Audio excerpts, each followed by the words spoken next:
So you're going to get, by the doubles alley, in order to practice your non-dominant hand. Drop it in front, contact, extension, follow through.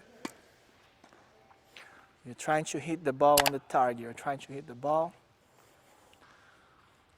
inside the doubles alley. Now, once you did that a few times, it's time to add the right hand to the shot. So you're going to actually start with your right hand with the proper grip. You're going to cross over your left hand.